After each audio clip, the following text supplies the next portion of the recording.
So this is Ocean to Ocean, aka non-dual jazz for Nothing Media. And I'm talking to Andrew KIRSCHBAUM today. Hey, Andrew. Hello. I like that non-dual jazz. I like that. Thought you might. Hitting those indigo notes. What notes? Indigo, kind of like blue notes, but you know. Oh, I've never heard that. Indigo notes. Yeah, I kind of. It's one of my little poetics, one of my lines. Nice. Yeah, magenta notes.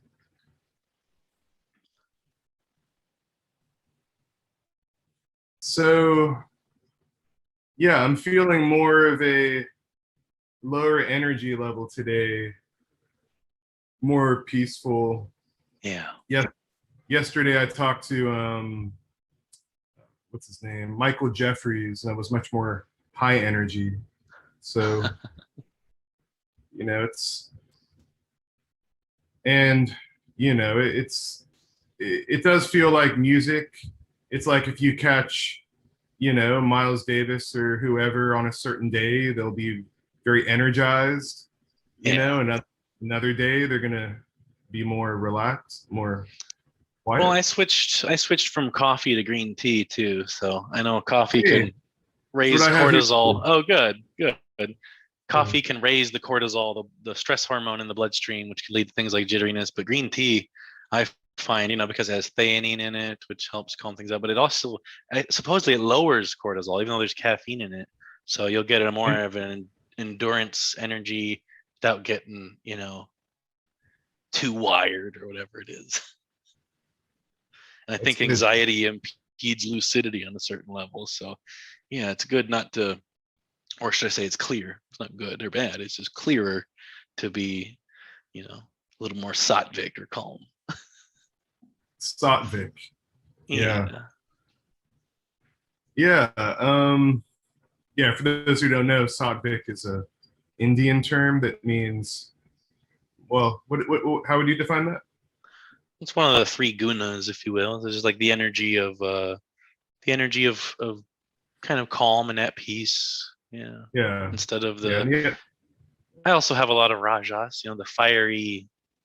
Yeah, I do. And we have tamas as well, delusion. And then tamas is like the sluggish, kind of ignorance-inducing vibe. Mm-hmm. Yeah, it's also where the illusion comes in. Yeah. It's what perpetuates the dream. And supposedly Rajas is neutral. It's kind of like Ra Shakti. Rajas can lead either to a sattvic state or a tamasic state. So Rajas is like the fuel, the fuel, the fiery fuel that can lead one way or the other. I love that we're starting off with the gunas. Just random, whatever pops up, I guess.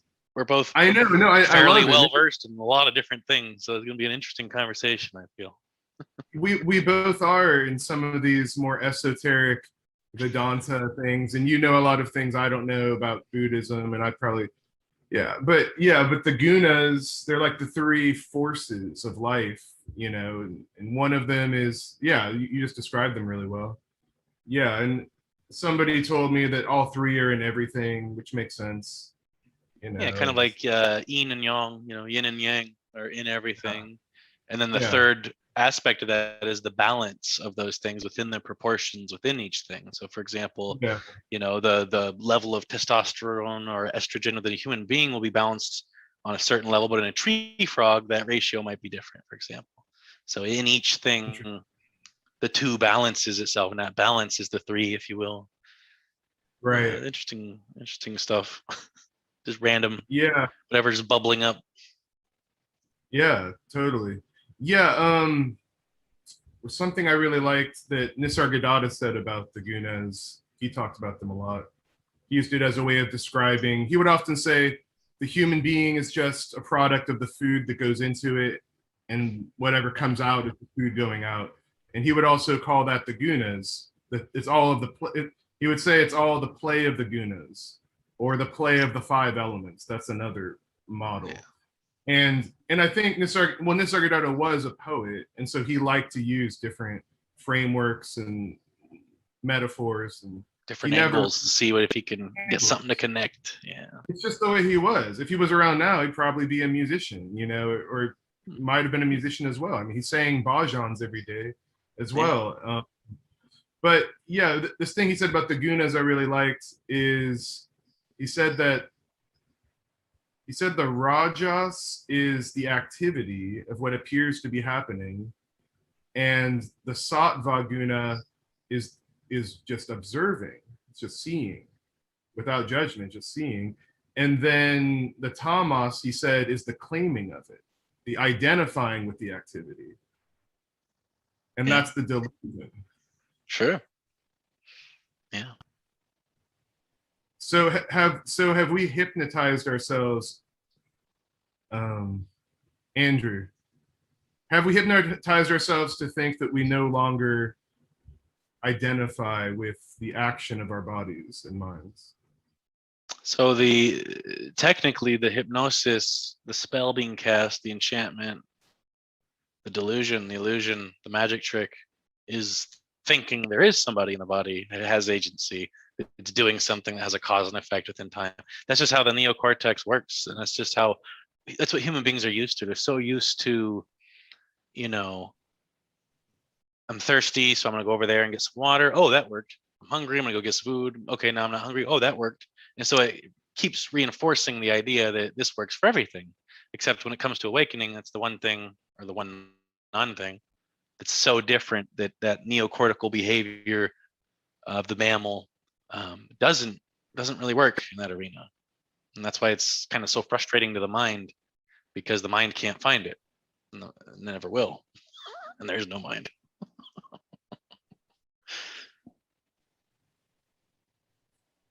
Yeah. And so what is unique about Andrew's message? What is the most Andrew KIRSCHBAUM components of how you put this? For me, for the experiences that seemingly happened here, there's like an energetic layer that is perhaps not present in other stories of awakening. It is in some, it isn't in others. I don't know. I probably get flack for it even, but I do think it takes a little bit of courage to talk about that side of it. It's kind of one of the things the radical non-duality community sometimes shies away from, and from certain speakers' perspectives anyway. So if somebody asks about kundalini awakening in a satsang, they won't touch it, you know.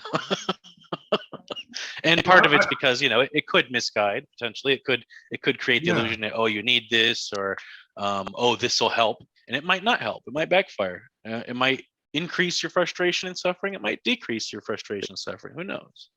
And so in that sense, like, let's say you got a glimpse. Would the glimpse help you, or would it make you more frustrated and suffer more because you had it and then lost it? You know, so there's kundalini can lead to glimpses, but it seems to be about it.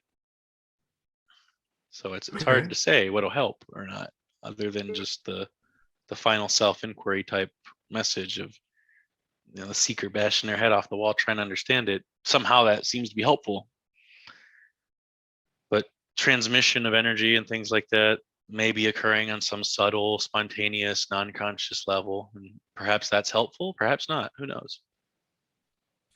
Yeah, no, yeah. I was talking to my friend about Ramana Maharshi the other night, and my perception of him has changed dramatically over the years, where I think I used to kind of put him on some kind of pedestal, and now I see him more as, you know, just a regular human who happened to have the experiences and interests he had. His personality has nothing to do with the message, you know, that he pointed to.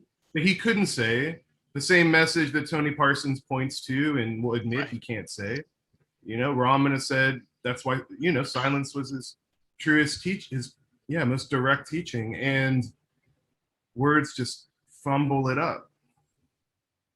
But yeah, the energy, yeah, my friend was making this point, we're having this discussion, and it's like this idea of deepening or integrating or energy. A lot of people speculate that being in the presence of Ramana, he might have been radiating a subtle energy that if you were receptive to it, your mind would just disappear. You would have a glimpse, as you say. Right. It's almost like an incredible psychedelic, except even better. And more clear and stable and less wonky, less roller coastery. Yeah. Except for how the energy is. More green tea, less coffee. Yeah, exactly. Or another way I would put it is on a very ordinary level, what Ramana, the other side of that coin, could very well be that Ramana was simply being or inhabiting the space of a human being without a me for a moment, or demonstrating the natural state as an animal, being in the animal state, the non-dual state, natural state, the awakened mind, simply demonstrating that without the languaging, without the conceptual babble, so that's the other side of it. He could have simply been just inhabiting that natural state, the non-dual mind, if you will, the animal level non-dual mind. Absolutely. That's why the animals responded so well to him, for example. Interesting point. This is what people who were friends of UG, like Ellen Crystal and that Lewis guy, say about him, is that it wasn't what he said, it was just watching how he moved. And that's the thing. 70% of all communication is body language, just subtle gestures of movement, tone in the voice. The words are meaningless. And yet, on the other side of the coin, I feel compelled to, say that there's freedom to be anything, Yeah, exactly. It's freedom to be this very flowy, just in the moment thing, or maybe something much more contrived. Maybe, because that's all life. That's all life living itself. It's no less life living itself if it is contrived or planned out, or like a character someone's even playing consciously. You could even go that far. That's still life. Because on a certain level, fuck what it looks like, fuck what it seems like, what's happening. And so, it might look like it's planned out, and that too is utterly spontaneous ultimately. So there's really, it doesn't matter if you plan it all out or try not to plan it all out or whatever. It's just either way, it's what is. Yeah, exactly. And I mean, I'm just, there's obviously degrees of performance, to me at least, in for everyone. But if you look to the very famous gurus who have like 1 billion followers, they have a character that it's like a brand. They've polished up their shtick. And they know when the cameras are on, and I'm sure right, exactly. But what, I've been thinking lately about Marlon Brando, whenever he was asked in interviews what was his secret to great acting, and he said acting is easy. Everyone's a great actor. They just might not realize it, but like when you're just talking to your partner or a stranger or different times of the day, you're perfectly acting what that is. Or the way I used to put it back when I was in like my teens, I even realized this, and I was an actor then too. I was in a play and I was in drama and things like that. I did a lot of different things creatively, but I had that realization that literally 100% all of social interaction is a form of acting. All of it, always the case. Whether we see it or not, there's a type of performance going on, a type of inhabiting of a character that has a certain role, and that role, we're different things, different people as well. So we're actually, relatively speaking, we're multiple characters from other people's point of view. What you see in me, for example, someone else will see something totally different, and so on and so on. But all social interaction, and essentially all emotion too, emotion is a social function, it seems. But all social interaction is a form of acting on a certain level. And then with non-duality, we come to the question of who is the one acting for who. It's all just stage props. Everything. It's like the universe is composed of stage props. And even though there's no actor, there's all this acting and all these characters going on. It's really interesting. Or another way to look at it would be there's 8 billion different universes occurring as each human generates their own dream. Each character is generating their own dream world. And on some level, the animals simply aren't doing this. It's only the humans that are doing this on that level, on the level of pretending to be someone. On the level of the person, there's no personhood anywhere in nature that we can find or know of except for in human beings. Or should I say in most human beings. And even those who wake up still obviously inhabit a role of being a person. And yet if you were raised by wolves in the woods, never encountered another human being, at no point would you ever experience even the illusion of personhood or fall out of that natural state.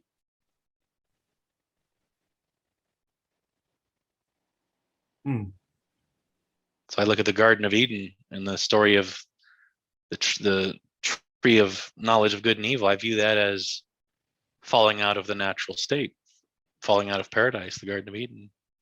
And that's why then shame and guilt, and they think, oh, the original sin. And then Adam starts naming all the things. It's like the dualistic mind finally evolved. Like there's a threshold that was crossed, perhaps in human evolution, where suddenly this dualistic mind came online for the first time and started naming things and saying, oh, I gotta wear clothes, yeah, it's interesting. Maybe we're trying to return to that Garden of Eden paradise by waking up type of deal. The non-dual, the natural state, to return to that natural state. The way I view it is, from the seeker's perspective, the world is upside down. And so they look at it and they say, the world is fucked. Everything's wrong. Everything's upside down. How could you say this is perfect? And then upon awakening, now it's right side up. Now I see it. Oh yeah, everything is perfect. I see what they're talking about. And it's the person that is their own living hell that's self-generating and self-referential. And the not Andrew, as it were, is the awakened state. Andrew is hell and not Andrew is heaven.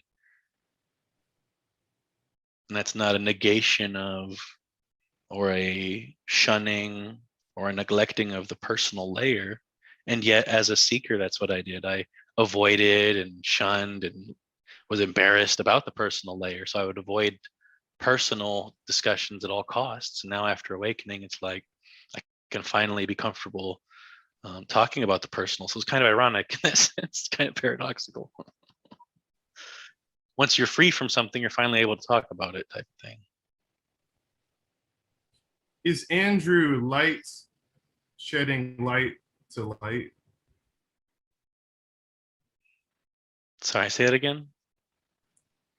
Well, is Andrew light shedding light to light? So the dream stuff, if you will, what the dream is composed of seems to be, from my own direct experiences, if you will, the world and the universe and all of our reality seems to be composed of some type of white light that we might call dream stuff, or the imagination stuff. I don't know how to put that. And that light is somehow linked to clarity and awareness and emptiness. Yeah, so if we get to clarity, emptiness, and awareness, is Andrew emptiness expressing emptiness to emptiness? Seems to be the case, apparently, yeah. I would have a hard time arguing with that off the top of my head, yeah.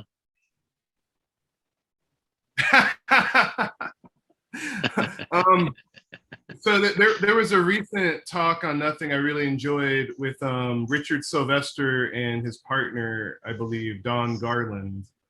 And it was really interesting because Dawn talked a lot about kundalini and really kind of out there experiences. She talked about how she had a vision where she went to another plane of existence and talked to the devil for an hour maybe. And it was fascinating because it's like from the perspective of, and Ramana would talk about, pretty out there things sometimes, like a bird would show up and he would say it was a 10,000-year-old sage coming back to visit him, and this crow comes and goes. Yeah. Yeah, where it's like it's a spirit that stopped the cycle of reincarnation, but they've come just to say hello. give their blessing, or or Brahmana was very close to a cow named Lakshmi that was a close friend of his. Yeah, and he said she's in samadhi. Yeah. Oh, when she died, he put his hand on her head, I think, or her heart, or maybe both, and then said that she reached enlightenment. He did this also for his mom, the exact same thing, and he did it for someone prior to those two, and he said he didn't get it right, so he had to perfect it. It's like this is like the lore of characters. I see it as beautiful. Like, I saw this recent little documentary of like this tribe somewhere in Africa that takes ibogaine together. Yeah. Have you heard of it? Yeah. And and everyone takes it. Like the newborns take it, the 90-year-old men take it. And the shaman knows the right dose for everyone, and people they don't eat for 5 days, and then they bury themselves in the dirt, and they're all just tripping for 3 days straight together as an entire town. Yeah, it's incredible. I'll send you a link. That is interesting. A little episode from this guy, Hamilton Morris. He's this documentary psychedelic guy. Recent episode of his new season. But I don't know if I have a question there. It's just like I see you brought up. Yeah, go ahead. You brought up kundalini. We can go back to actually just to give some kind of overarching theme to all these words I just barked out like a dog, as UG said. It's all just the colors of life, the dance of life. It doesn't matter. Yeah. None of it's ultimately true. None of it's ultimately. Right. But it's like you said. It's like stage props. It's like made of dream stuff, And so there's a beauty to the play. And like, even if like the most grounded, scientifically proven, tested, verified, it's like, I know this is true, but no, it's not. At some level, it's not. It might seem true. Yeah, the more of an expert the quantum physicist becomes in quantum, the more they realize they don't know what the hell is going on. Yeah, so in the same way, if someone says they had a talk with the devil, or they freed their favorite pet from reincarnation, I mean, cool. Like, who knows? Who knows? Who knows? Who knows what's in this dream? So with all that in mind, your dream, the expression of Andrew, involves kundalini and energy. So yeah, could you? I've heard you say in your our conversations, or maybe you and Emerson, that there was a very significant experience prior to the non-dual awakening. Yeah, two of them actually. Yeah, two main. So I had 3 huge experiences, and the last one was an experienceless experience. Awakening itself. Could you say when these happened? Like how many? Yeah. Years ago? So when I was 24, so I'm 31 now. When I was 24, I had a kundalini awakening, and when I was 27, I had this vision of, call it what you will, Merkaba, diamond vehicle of light, astral body. I don't know what you want to call it, right? I saw a shape. Of those terms. Yeah. If you use, and then 5 months after that, I experienced what we call awakening. Yeah. Well, could you explain what those terms mean? Because I'm not familiar with that model or those words. Yeah. So I saw. So Merkaba in Egyptian means light spirit body. Merkaba, light spirit body. In the Judaic tradition, they also call it Merkaba, and in the Judaic tradition, it's called the chariot of ascension. It sounds like a Kabbalah word I might have read once upon a time. And yet, in Vajrayana, literally means diamond vehicle. And to be quite honest, what I saw was a diamond-shaped vehicle of crystalline light. So I wonder if that has anything to do with the name Vajrayana or not. But what is Vajrayana? So Vajrayana is like tantric Tibetan Buddhism. Oh. Yeah. Okay. Is that related to Kashmir Shaivism? In a way, yeah. So it's like the Kundalini in Kashmir Shaivism, they'd call it Kundalini Shakti, and in the Tibetan tradition, they'd call it Tumo. But it's this primordial life force energy, creative force that's animating us right now, and it's moving our bodies right now. And this is the same as prana or chi, or it's a rarefied type of prana or chi, but essentially, yes, it's of that caliber, but it's a more potent version of prana, if you will. It's a more potent What- version of Shakti or Chi. the sort. Well, yeah, I know in Indian philosophy, the prana gets divided into different things. There's like, what prana might refer to breath, but then there's like a source version of it that's We could call it prana. I mean, there's not a huge difference between prana and kundalini. It's just a rarefied, cultivated, I don't know how to put it, a more primordial version of it. Is there any more primordial version than what you're describing, or this is it? This is the purest energy. Like from a certain angle, when Ramana said the true self, on a certain level, he was talking about kundalini, and on another level, he was talking about non-self. Absolutely. So he's saying, so there's two things going on there. Because of his death experiences, he understands the animating energy a little too easily from his perspective. So yeah, when I was 24, I had a spontaneous, full-blown, if you will, kundalini awakening. And by full-blown, I mean it rose all the way up to the crown and beyond and launched me into a type of astral samadhi, it seems, apparently. And so what happened was I was laying down, relaxing, and suddenly bliss kind of grabbed me. Bliss fell into itself, and I just started blissing out more and more and more, and I fell into enjoyment. I fell into bliss itself. And the body started doing spontaneous pranayama and spontaneous asanas, spontaneous gestures and mudras. And I basically, at first, it felt like the endocrine glands were expanding inside me one by one. It felt like a pressure around that area, almost as if the gland was releasing a bunch of neuroendocrine hormones into the bloodstream. And as we know, these glands area? Which area? Where were these the chakra locations. So where the endocrine glands are in the body, one by one, starting from the bottom going up. And there's like a pressure, and I could feel and I could experience neurochemical cocktails of hormones being released directly into the bloodstream. Because again, the endocrine glands are ductless glands, so they don't really store up. It just immediately is produced and released into the bloodstream. So something spontaneously happened energetically, it seems, where the glands one by one did that. And then once it reached the top, it was almost like a little bit of endogenous DMT was released, enough that I became very aware of the room around me. It wasn't really that trippy at first. It was just very aware of the room around me. And then right after that, I experienced what I can only call, and no, this sounds crazy, but astral vision, if you will. And I saw the chakras kind of light up and activate one by one. And then once that was done, I saw what can only be described, or the closest thing to describing it would be two golden snakes in like a double helix going up counterclockwise. And then those two strands, if you will, entered into the front and back part of my brain, it looked like. So the pituitary and pineal locations.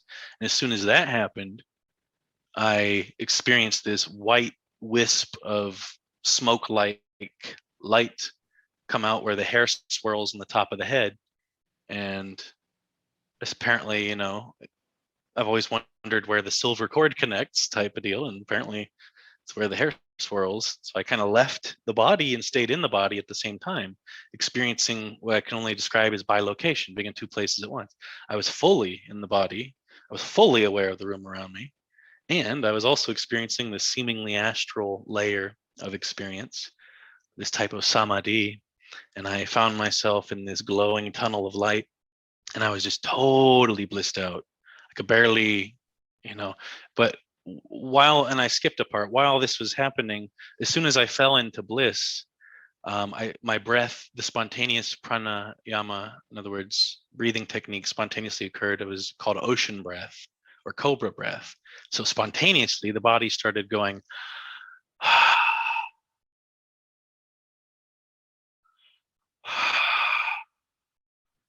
as it fell into bliss. And the hands started going like this spontaneously. The body is kind of wiggling the spine. And then a phoneme pronounced itself as I'm doing this spontaneously. It said sa, sa, sa.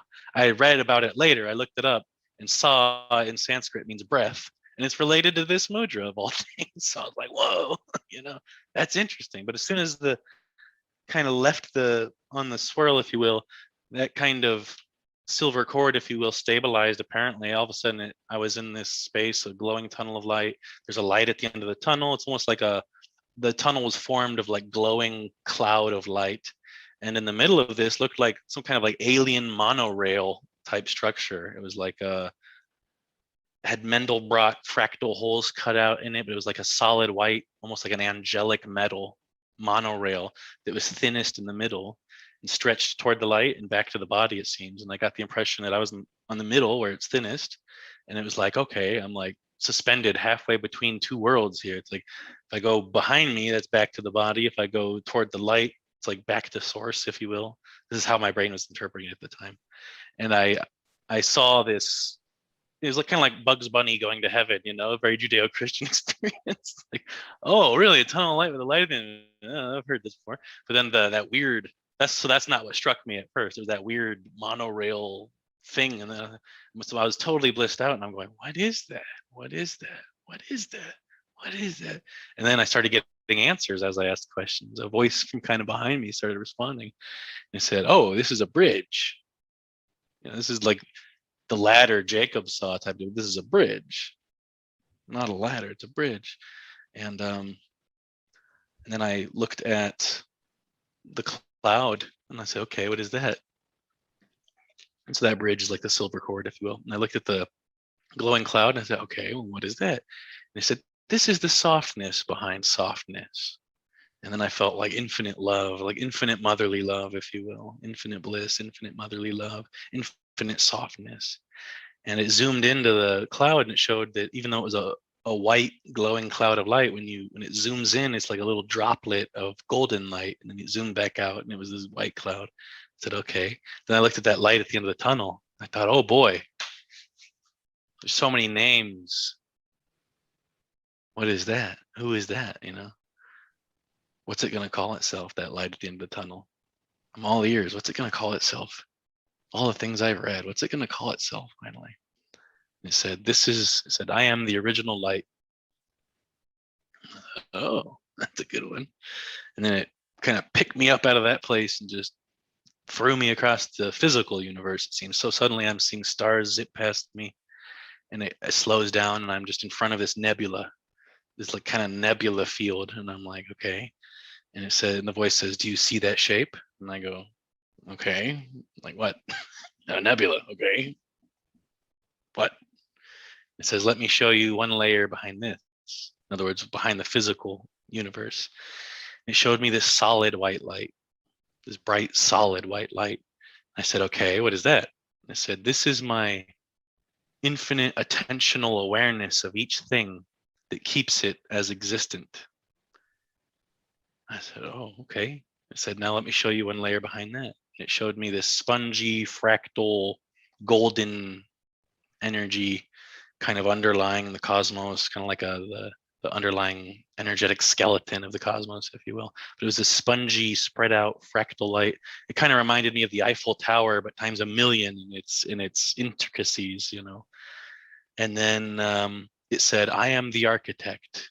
And it showed me the entire universe all infinitely at once, and my mind just couldn't fathom or comprehend or accept it, and the experience ended. I found myself, you know, only in my body in my room instead of in both places at once suddenly. Mm-hmm. And the whole experience lasted maybe 5-10 minutes. Yeah, interesting. The same length of And time then, as that's the same length of time as smoking DMT.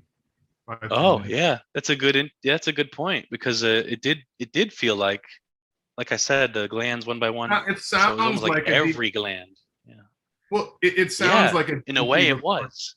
In a way it was. You know, I've never done DMT, but I mean, I'm kind of open-minded to those things. But yeah, no, I have, and but I've also experienced this endogenous DMT type thing, and it's better. Yeah, exactly. It's more clear. It's not wonky. It's stable. It's clear. It's not. It's not uncomfortable. It's very blissful.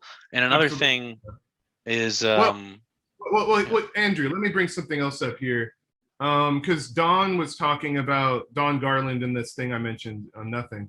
She was talking about how for her the Kundalini experience has never been uncomfortable, but obviously it is for some. And she said the key factor there, she's also a therapist and you've studied psychology. So Yeah. I'd like your comment on this, that she says how to someone who has unresolved trauma and kundalini comes up, it can sort of activate a lot of like stored traumas. Yeah. And so this why there's like a kundalini hotline apparently for people that have, you know, just kind of they're freaking out, you know, from like they're not ready for it. So I think at this point it may be important to go a little further back in your story, just briefly, to explain that you've actually been studying, seeking, doing practices, and perhaps trauma and therapy work as well on yourself. I don't know. So prior to this is. So I have a double bachelor's degree in psychology and philosophy. It was heavy in things like neuroscience as well. I took extra neuroscience classes, behavioral neuroscience, things like that, which is technically the second hardest class next to organic biochem type of thing. But very interesting, very eye-opening. I liked it. You know, evolutionary psychology is a very interesting class. And I really like that. I still like to study those types of things. And I look at the world through that lens, through an evolutionary psychology lens, a neuroscience lens, but also through this, you know, all these experiences I've had, I can't deny them. You know, if somebody else told me they had something similar, I go, yeah, maybe, I don't know. You know what I mean? It's like, you can trust your own experiences more than you can trust somebody just telling you a story. So, you know, but the story feels like, you know, my experiences, there's like an urge to share them. And there's a type of courage that's required for that too, in our types of communities sometimes, because if you bring up kundalini, it's kind of like, oh, he's talking about kundalini. Oh boy, here we go. You know what I mean? Certain people kind of have that reaction, but other people don't. So yeah, well, we could get into that, but I guess it sounds like you didn't. Well, yeah, I mean, I get.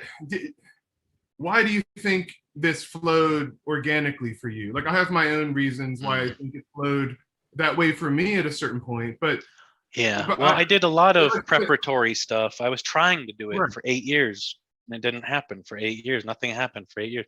And then finally, I guess 8 years of preparation finally triggered it in a way that it didn't hurt me or disable me, but instead I experienced only bliss.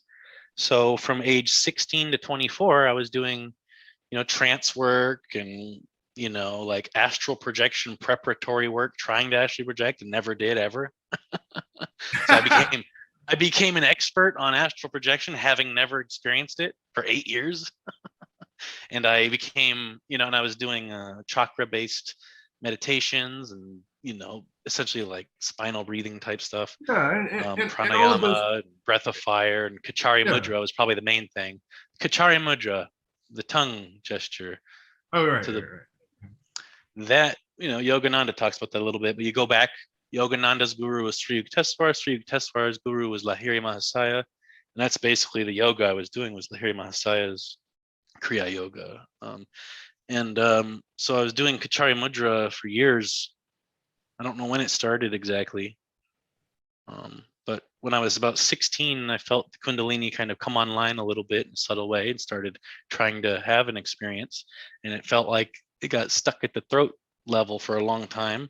And then finally it made it up to the third eye level. But then finally, when I was 24, I had that full blown experience up to the crown and beyond.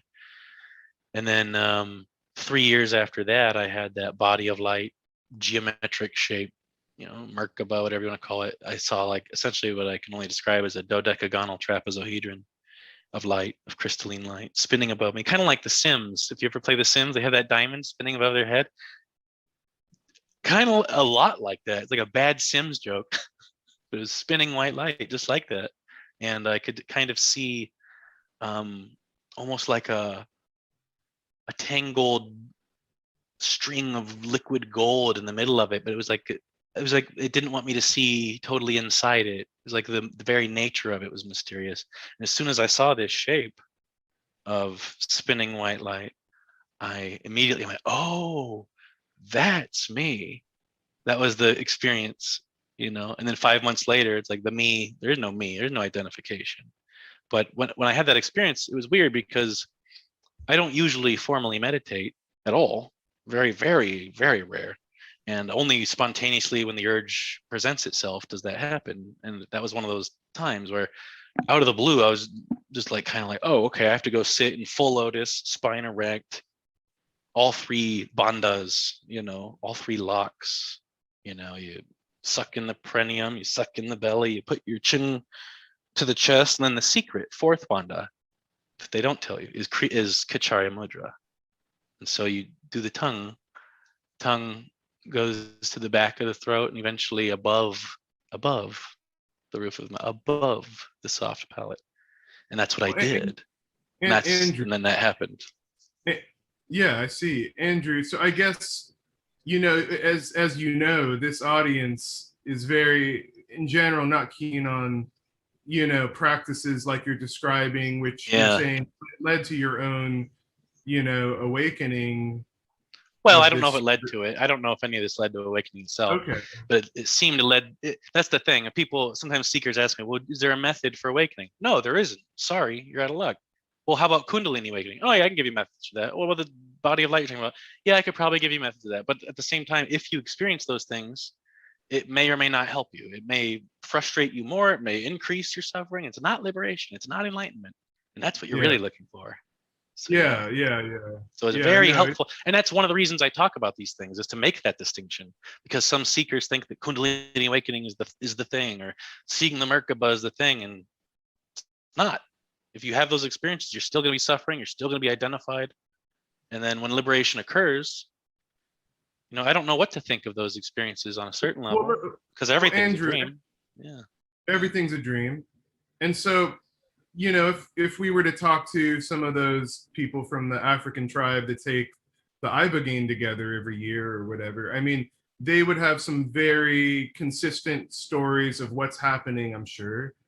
And I feel like, are you open to the idea that this could be a sort of form of like a mental model that your brain was programmed into, and this is why it manifested in a certain way? Like here, I'll tell you from my own experience, when I had, because I didn't know about a lot of the things you're talking about, but I did have my own indoctrination from Ramana. And then at a certain point, I did have an experience very similar to what you're describing in many ways.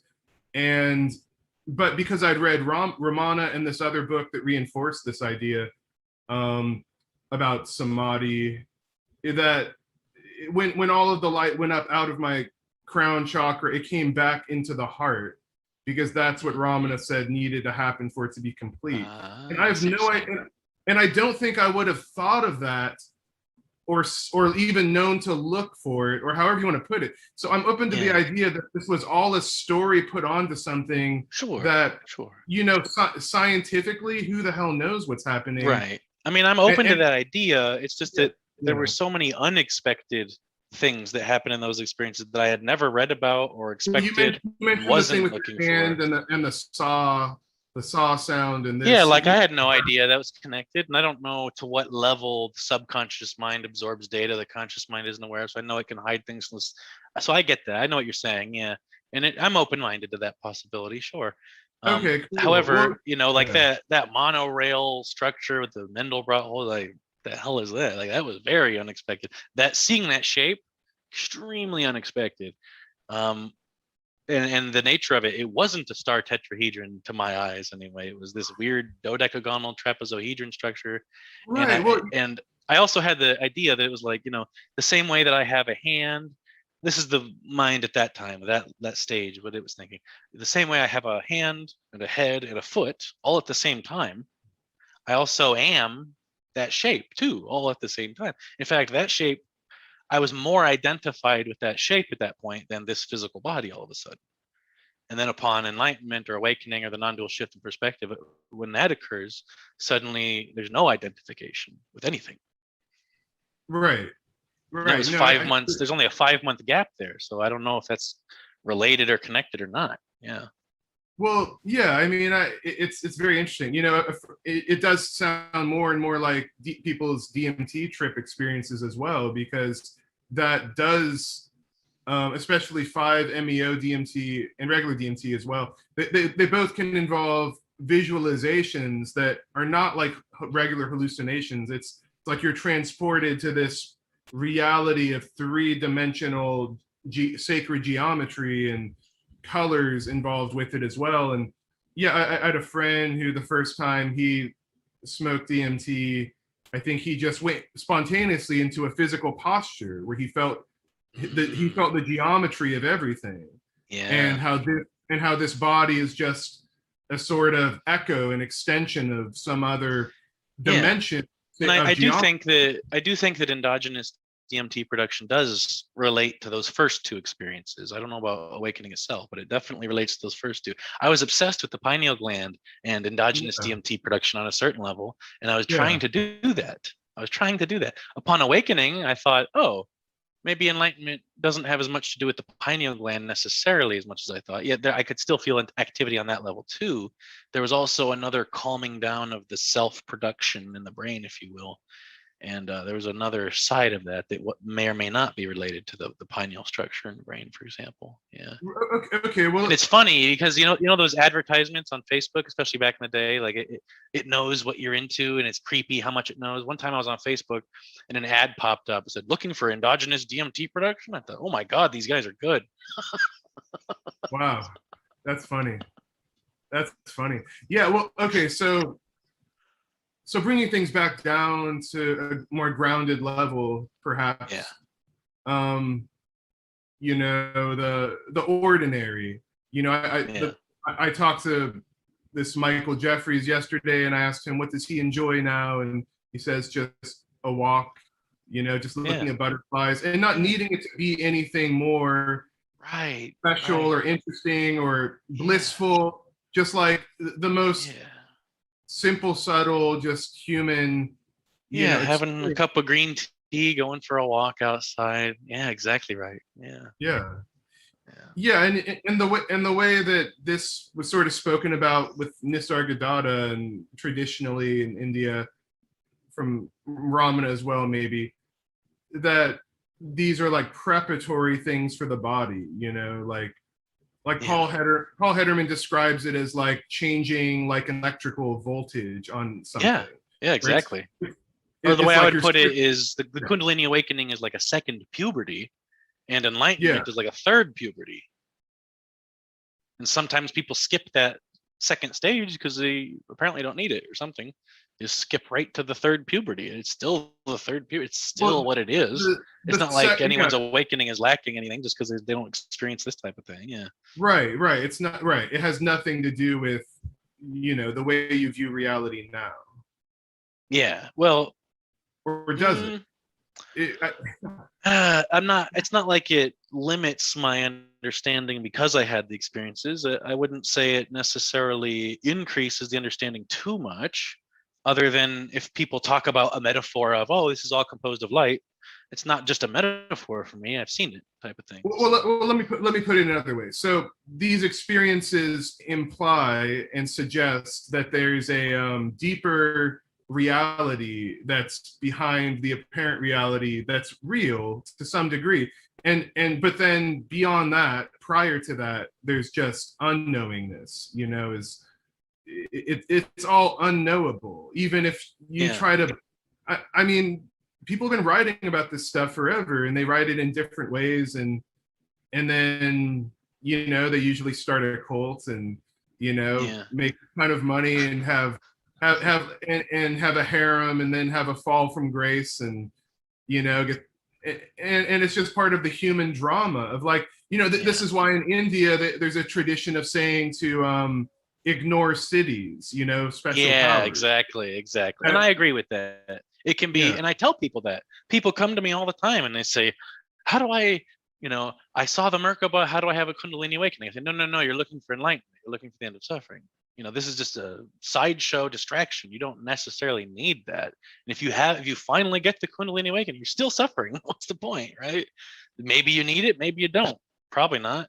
But if it's already spontaneously arising in your story and in your experience, and apparently that's part of it, I don't know, but yeah, you're still going to suffer. If you have a Kundalini awakening, that's not liberation. If you see this body of light, a geometric shape, and you're still suffering, you're still identified on some level, then that's maybe that's part of your journey, maybe it's not, maybe it's probably not needed. Obviously, some people wake up never having had any type of experience like that ever, never having tried a psychedelic, never having had endogenous DMT, never having done yoga or meditation or anything.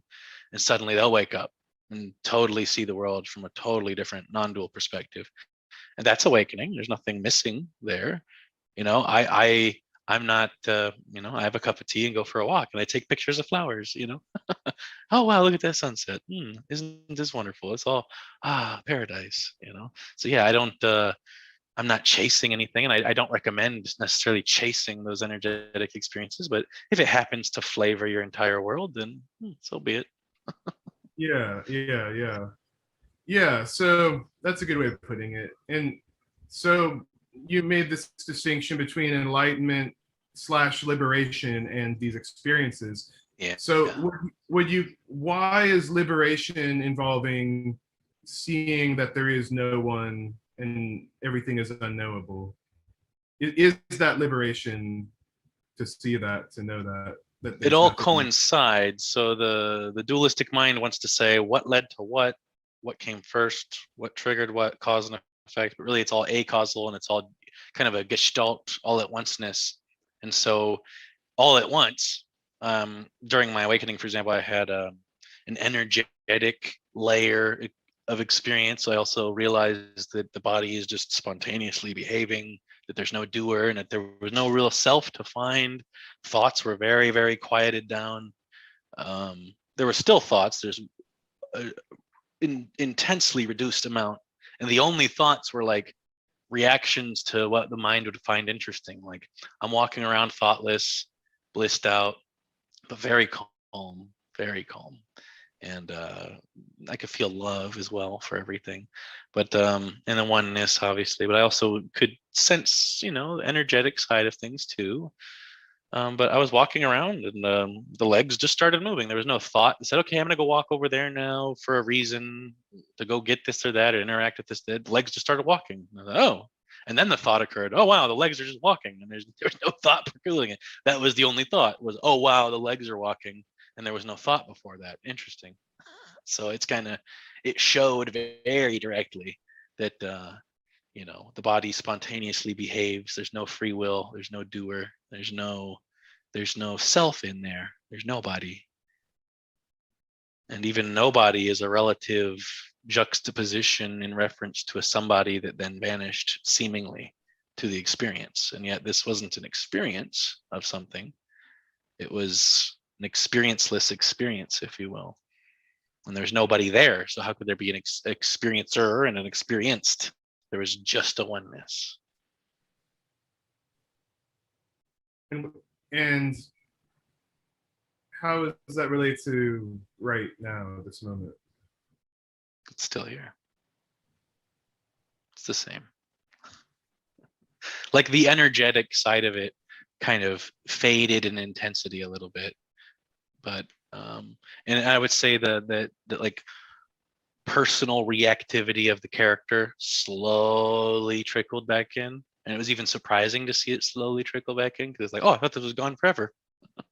But there is a kind of return of the personal on a certain layer, even though it's such a slow trickle in that you can't identify with it again.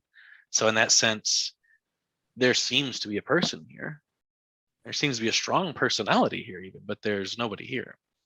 Yeah, it's realized at all times that there's nobody here. What would a totally impersonal personality look like, Andrew? It would be somebody in a coma or just spacing out permanently, like kind of like Ramana, just kind of being a lump on a log, or think about like a Zen seeker.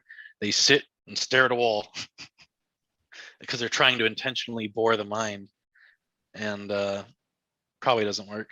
But yeah, totally impersonal awareness would probably look like Ramana, just sitting there in silence. That's interesting. Yeah. No. So what came to me when I asked the question was, yeah, I agree. But that's what it might look like. But I also feel like this is all impersonal, truly. Yeah, at all times. So actually, impersonal personalities look like, like psychopaths and saints and everything in between, because it's all just life living itself, right? And labeling with these words, these mouth noises and scribbles, personal, person. happy, I like what sad. Terrence McKenna said. He said, I'm making monkey mouth noise grunts. You're seeing pictures, and you're seeing pictures. It's like language is a form of synesthesia in that sense. I'm making monkey grunts with my mouth, and you're seeing pictures. What does that tell you about language?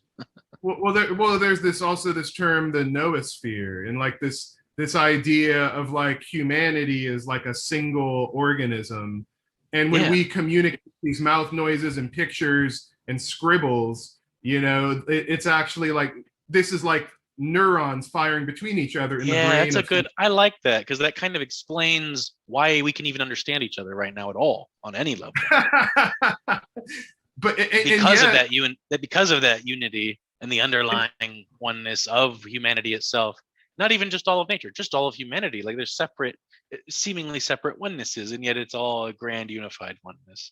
And it's a big cosmic functioning, and you might call that collective humanity, Christ or Buddha or whatever, but really it's just the shared humanity, the underlying oneness that we are one. That's why perhaps that's why we can even halfway understand what the hell either one of us is even saying or pointing at right now. That's interesting. That kind of explains part of it in a way. That's interesting. It also brings to mind the yin and yang forces event, where the yin is all about everyone getting along, everyone understanding each other in a sense and being like one, and the yang is more of like, it's like the boldly going where no one's gone before, and then you're risking getting ostracized from whatever tribe you're from, but ultimately you might bring something back to the tribe that then they'll turn you into. Or another way to look at it from the evolutionary psychology perspective, it directly ties into what you're saying, and that's how I've seen it too. It's like the women stay gathered as a unified whole, and they gather together, and the men go off in separate distances, marching into the dark woods with no information, no data. But I'm going to make a decision. I'm going to go kill something and bring it back type of mentality. Or I'm going to go find something out in the dark, scraggly woods on my own. In other words, if you're in the woods and you encounter a male grizzly bear, he may leave you alone just because he's trying to keep separate and doesn't really care. You encounter a mother grizzly bear, you're fucked. Because it's not about her, it's about that baby. You're gonna die now, period. Interesting. So that does directly tie into that too. I totally agree with you on that. That yang is trying to be this individualistic, marching out in every direction to bring something back, and then the yin is trying to be a unified collective whole. Or another way to put it is, you'll notice a trend in some of the Northern European countries, for example, where 60% of all CEOs and politicians are now female. It's not half and half. And they realize that almost inherently in the genetics, there's something about the feminine perspective that is out for the whole group, everybody. How do we take care of everybody? And then the more masculine, the non-sacred masculine vibe would be, it's only taking care of the self. So that you're right. I view it the same way. And this is why we can't ever stop talking, this is why conversations are endlessly interesting. This is why life never reaches an end point. There's no start. It's also the entropy of the universe, everything getting colder and more distant. And it's good you say that, because kundalini, I view kundalini as negentropy. In other words, we don't technically have a word for the opposite of entropy, except for the assumption of negentropy. And I believe kundalini is that underlying ordering principle of the universe that counteracts or counterbalances entropy. It leads to self-emergent properties of consciousness even. Right. And ultimately this is whole. If we go back to that, we go back to the non-dual level of talking, this is all whole already, and this whole apparent dance of colors, all of it is complete. None of it needs to be different. None of it needs to be perfect. It's all complete. It's all whole. It's already right here, always the case. It's the only isness, and yet it isn't a thing. It isn't a someone. It's perfect. It is liberation itself at all times. So liberation is masquerading as limits, but there are no limits. And yet limits are helpful functionings. if you're a database programmer, if you're an AI programmer, you understand that limits are actually powerful and can create very powerful functionings. And that's what's going on, is imaginary limits to create a functioning dream, so that anything at all can be experienced. And it's all happening on its own. So in that it's all just happening acausally. Yeah, it's the leaky nothing. The Tao, the nature of the Tao is such that everything just happens. There's nobody there doing it, and there's no cause and effect. There's no time and space, and there are no things, and yet it's all just happening as a complete, perfect, liberated, limitless whole.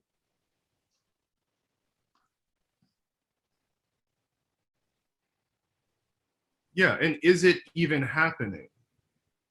Not technically, nothing is happening, but it's nice that it seems to be happening. Yeah. And it's nice that there's 8 billion different versions of this all seemingly happening at the same time. Yeah, it's the yin and yang is really in this thing Tony Parsons says, where he says this is no thing apparently happening. Yeah. I like how he said the nothing is hiding in plain sight as everything. I like that one a lot. Oh, I always liked that idea of hidden in plain sight, the purloined letter, that type of thing. It's like, it's right here. It's right here. That's why you can't see it. Right. It's this Zoom call right now. Yeah. It is. It's because this Zoom call is totally unknowable. And it's totally unseparated from everything. And and it's not like something started it or something. Like it just is. Yeah. Spontaneously is, or spontaneously seems to be. Yeah. Where's the start of anything? Yeah. Where's the now? There isn't one. There's no time.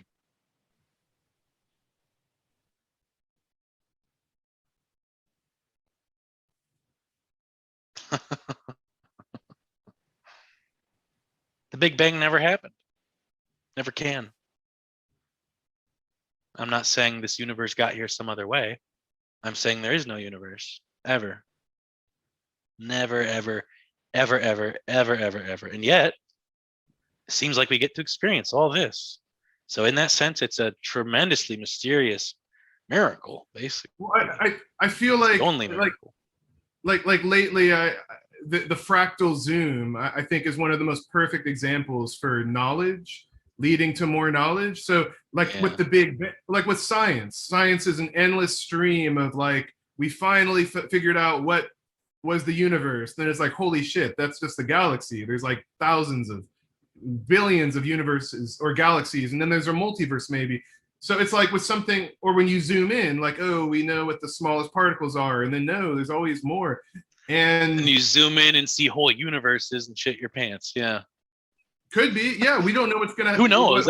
That's what I always thought. It'd be interesting if you get down to the quark level and see whole fucking universes again. You're like, oh shit, this goes infinitely in both directions. As above, so below. Fractally, Mendelbrot infinitely in both directions, perhaps. Exactly. Maybe they connect in a way we can't comprehend as humans. I don't know. Well, no, that's interesting, because that was kind of where I was just going with the Big Bang, where the Big Bang is an arbitrary start point, but they don't know what happened prior. And so at a certain point, maybe scientists will have some theory that, like you're saying, that prior to the Big Bang was, something like other universes. Yeah, it's all kind of gobbledygook. Or another way to look at it from a dualistic physics way, first of all, is that time is an inherent property of matter, such that there was no time before the Big Bang.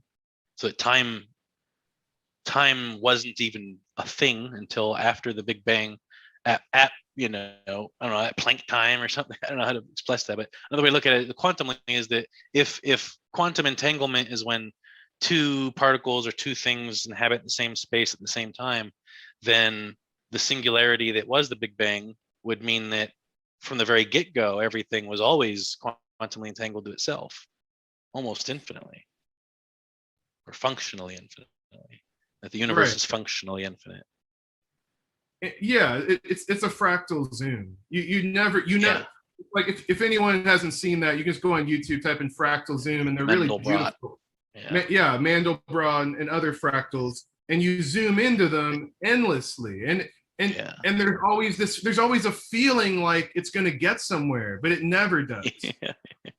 It's like, oh, it's finally just going to stop and stay at but there's no end, and that's a good descriptor or metaphor for our perceived reality as well. So Jim Newman defines seeking as acquiring knowledge which always only leads to more knowledge.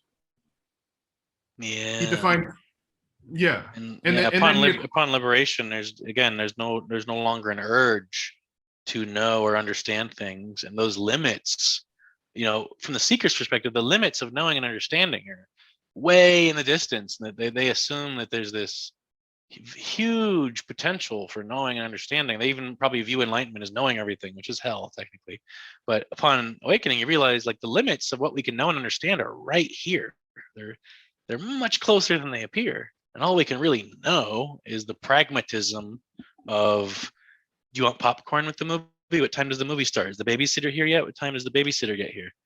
That's all you can know. You can't know or understand the truly mysterious, deeper underpinning of this so-called reality, because all realities are virtual, and it's such a mysterious, unified non-thing. The Tao, if you will, is so mysterious that no human has the capacity to fully know or understand it. And it's kind of like saying, how could a piece of a jigsaw puzzle express the entire thing? It can't. The whole thing is the expression of the whole thing. That's all there is. There are no pieces. That never was cut into puzzle shapes. It just looks that way because the mind is projecting that cutting up of the shapes of the puzzle pieces. There are no puzzle pieces. There's just a scene, a grand unified picture, the big picture, if you will. And the mind likes to cut things up into puzzle pieces, if you will. And then it goes, how do we put these pieces together? No, you don't have to put it together. It never was broken into pieces like your mind is telling you it was. Your mind is projecting that, most likely as a survival, evolutionary psychology type mechanism that's somehow benefiting the body to survive a little longer. Sages don't just throw themselves off buildings most often, but they are less likely to survive probably because they're not afraid of death. And so they're less likely to survive, and they just don't care really. And in that whole worldview seems strange to most dualistic minds. Like, what the hell are you doing? Why is Jesus let him? Jesus let us nail him to a cross? The fuck is this? There's this one Zen. Socrates took it. Right. There's this one Zen story a friend of mine told me where it's like some Zen master was being told to do something by, the emperor or the police or something, and he said he wouldn't do it. This guy had a sword, the samurai or evil samurai. I don't know what this. I don't know the details of the story, but this guy said, like, do you not realize I could put this sword through your heart, kill you? And then that's one of my favorite stories. So there was a monastery, a Zen monastery, and there was basically, they got tipped off that the army was going to come and invade and take over. So everybody left except for the head Zen master. He just stood in the middle of the thing, and then the general and his army showed up, and the general said, no, I'll go alone. The general marches up to the Zen master and he says, don't you know who I am? I could run this sword right through your belly without batting an eye. And the Zen master just looked at him and said, don't you know who I am? You could run that sword right through my belly without me batting an eye.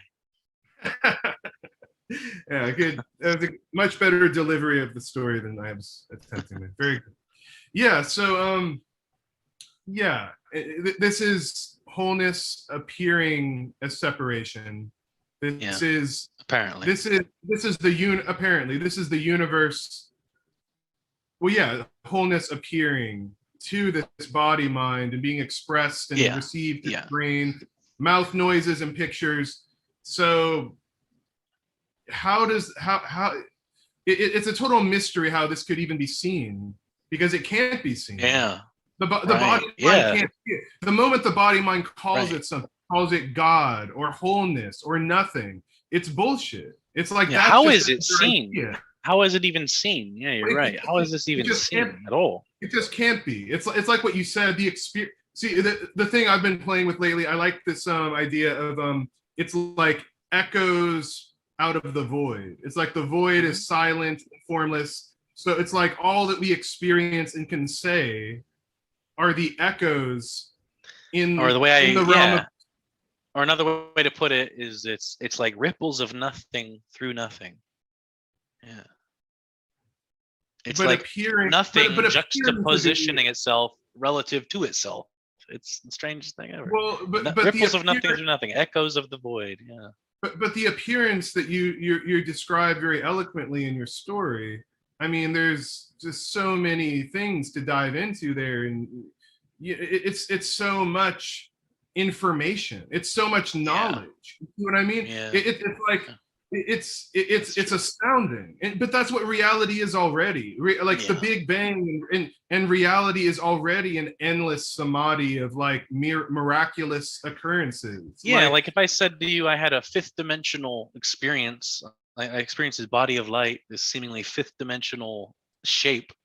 It's like, it's not that crazy. Like physicists are straight up telling us there's at least 11 dimensions. Like it's not that different from what material science is even telling us. You know, sure. And but what I'm saying is, even the thing that we just call ordinary, it's like we've taken for granted that we're in a never-ending samadhi already.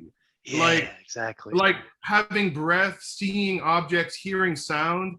This is all just like totally crazy hallucination that's affecting neurochemistry and muscles, and it's all just like, you know, how could this even be happening? And it's not. Yeah, it's a lucid dream now. Yeah, it's a lucid dream now.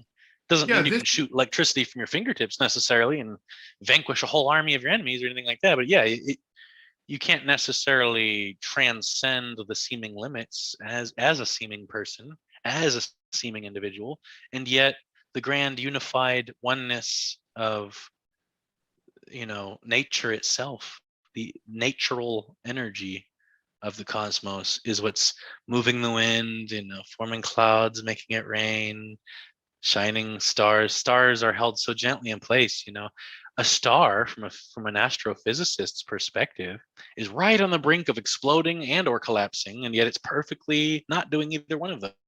If it was just a little bit more, it would explode. If it was a little bit less, it would collapse, etc. And it's just perfectly held gently in place, you know. Well, the forces are perfect. Yeah, absolutely. And the thing that is repeated time and again in these non-duality circles is that this is already just enough. Like just whatever's. So like when you're seeking intensely, you want an extraordinary experience. Yeah. But then exactly. But then you reach a point perhaps where it's just whatever's happening is more than enough. It's the ordinary is the most exquisite aspect. Yeah. The ordinary is the most exquisite aspect. It's utterly unknowable and indescribable. Yeah. And the ordinary awareness, you know, is the so-called absolute. And so relative and absolute fall apart because the ordinary awareness is the absolute. And so absolute and relative fall apart, or rather never were. The relative is the absolute is the relative. So there is no relative, there's no absolute. There's just whatever is both. There's only the relative hyphen absolute. There's only the left hyphen right.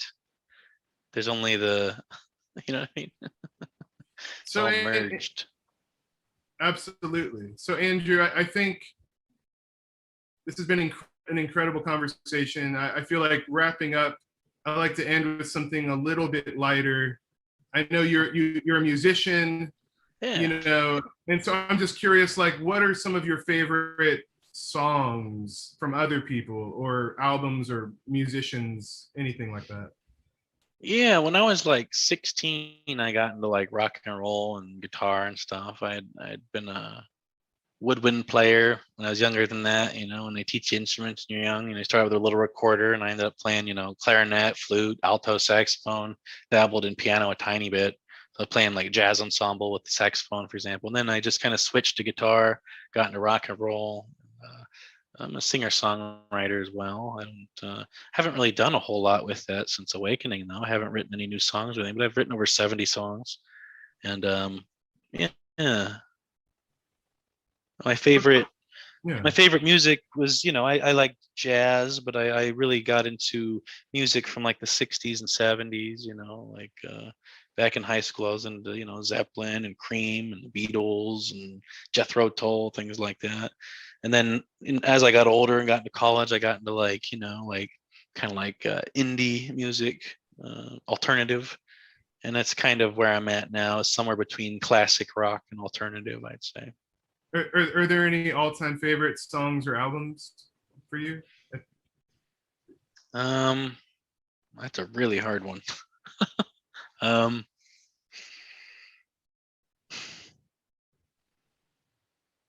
I really like Modest Mouse. When I was a seeker, I really identified with Isaac Brock from Modest Mouse because he's got this kind of like bipolar, brilliant mind tendency, but he's also got this tongue-in-cheek humor, and I just really resonated with that. But there's a lot of suffering in his music too, and I think that's why I was such a prolific musician and got so good at it, was because I was suffering so deeply. It was like a type of therapy, and then upon awakening, it was like I no longer needed it, and so it almost feels contrived now for me to pick up the guitar or sing. But I still am trying to get back into it on a certain level, the same way I'm trying to write a book. It's like I'm trying to muster up enough doership to keep pursuing my music and keep writing the book, But I think what held me back musically was like money, not having the frustration of not being able to afford the equipment and the software and the guitars, and you know what I mean.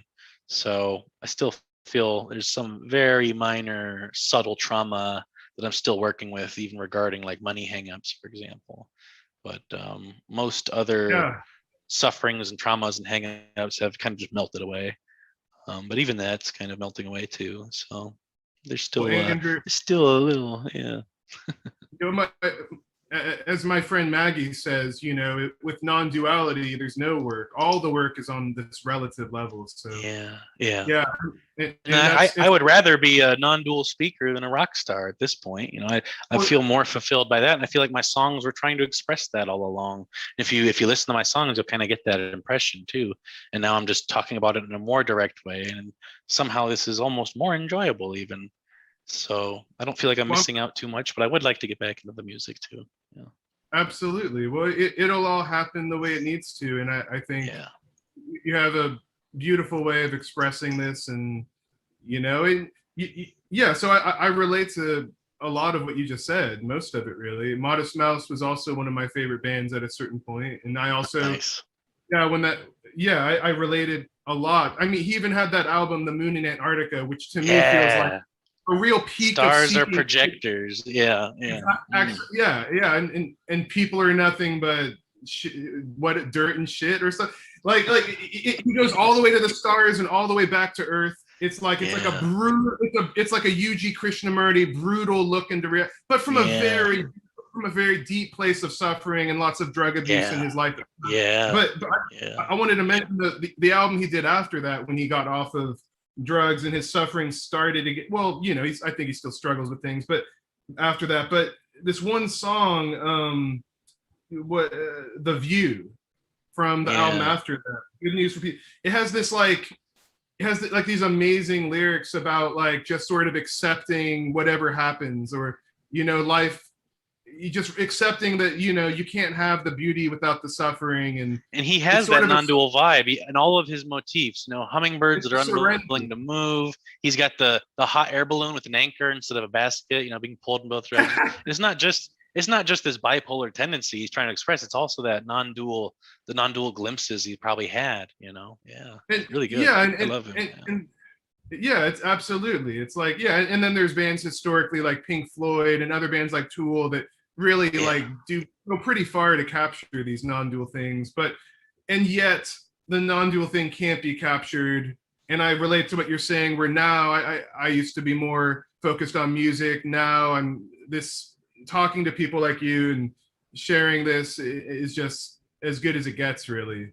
Yeah, it's blissful. It's inherently enjoyable. People ask me sometimes, well, what are you getting out of this? I'm selfish. This is inherently enjoyable. That's why this is my day off. I'm doing this for 8 hours. You know, I have 7 Zoom calls lined up in an interview. It's like, why are you doing that on your day off? It's like, because this is what I enjoy. This is my leisure time, if you will. I wish I could do this every day and not have to worry about money. And that's the only reason I'm even accepting tips and donations when I talk to people. But I tell people straight up, if you talk to me, it's either free or it's tips, it's donations, whatever you feel moved by, it's fine either way.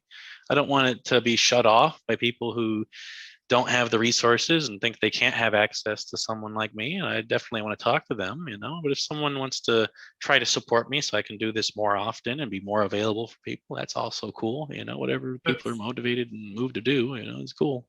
That's awesome. So how could people reach you if they want to contact you? Probably find me on Facebook, probably the best way. But in the future, I'm a web designer too, so I'm going to make my own website, YouTube channel, and put some of these conversations on YouTube. And I'll probably be talking to you guys at Nothing FM here and there as well. I really appreciate you guys. I love you guys. I appreciate what you're doing, and I love the group chats and the interviews and the discussions and things. Are really cool to me. So I really appreciate that, and I like that. So yeah, they can find me eventually on YouTube, my own website. But right now, the main hub for my activity is basically all routed through Facebook. So if someone's trying to directly get a contact with me for any reason, I'd say Facebook's the best bet. Awesome. Well, I really enjoyed this conversation, Andrew. This was me too. Thanks so much. I appreciate it. It's always a pleasure talking to you, Art. Likewise.